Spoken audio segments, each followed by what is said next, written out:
All right, step 3 in our development process says use the refactor menu to extract code from CV Checkerboard's checker method for drawing a square.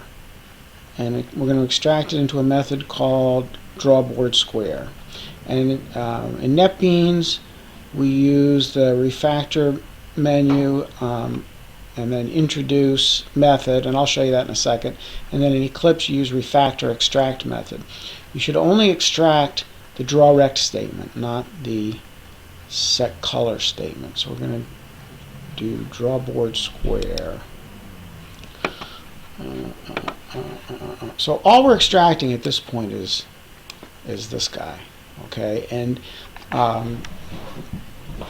we're going to replace this with. So remember, we're ultimately creating something that looks like this, right? So we're going to replace the code. Right now, we're just using drawRect to draw these individual squares. We're going to replace that with 4 drawLine statements like we used to make this outer the initial outer square here, and then that'll make it easier for us to make each of these sets spirals of squares. So alright, so we're going to refactor and we're going to create a method called drawBoardSquare. I'm just going to copy that so I spell it right. Okay, so I've got this highlighted. I highlight it again. Then I go into refactor.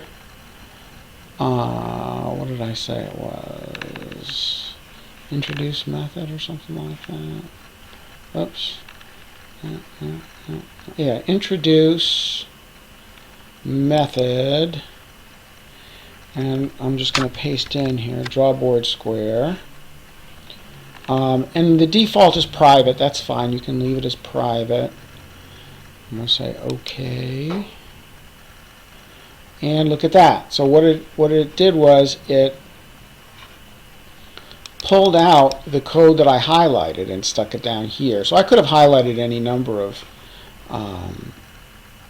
statements, but in particular I'm trying to isolate this drawRect because I'm going to replace that with our more complicated stuff for drawing the spiral and stuff. So now I have this drawBoardSquare. Let me actually, let me test it first here. Make sure I didn't break anything. Yep, everything's still good. Okay, so now it's just calling this method, and this method's just running this one line. Let me also, though, stick in comment. Whoops. You know what? I think there's a way to do this so it'll actually put in my params and stuff. Yeah, there we go. Okay, so let's see. So I'm just going to say draw a single square on the checkerboard, something like that. Okay. And the parameter G, that's my graphics context. The parameter X is, I'll just say X coordinate of, let's just say point A on the square, because ultimately that's going to be like, I guess right now we're kind of thinking of A being the top left corner, but when we flip to logical coordinates, A will be the bottom left corner. That's why I'm using A instead of saying top left, bottom right, or anything. And then I tells us which column we're in, right? Because it kind of tells us how far across we're going. Squares. So let's say squares column. W tells us... Oh, do I have this stuff someplace else? Sounds familiar to me. Oh, I see. Left side number. Oh, okay. Let's say squares side length y, oops, y coordinate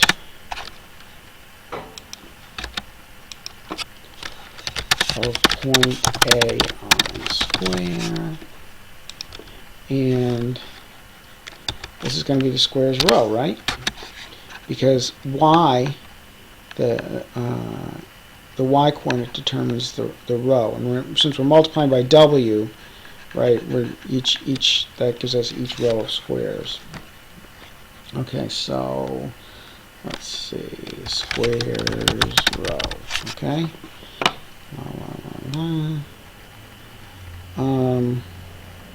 Yeah, this makes me think, instead of saying left side of checkerboard, top of checkerboard, because this is actually going to be the bottom. Well, we'll fix this when we flip to logical coordinates, right? Because when we flip to logical coordinates, this is going to flip to the bottom, right? The original y, because we keep I think so. Well, we'll take a look at that later. Okay, so all right, so we got all that stuff. We got it extracted. We have our comments. Is that all we needed to do for this step? Yeah, looks like, yeah, we did everything. So let's just double check. We did the comments. Make sure it still works. Yoink. Okay, looks okay. All right, so we're done with step 3.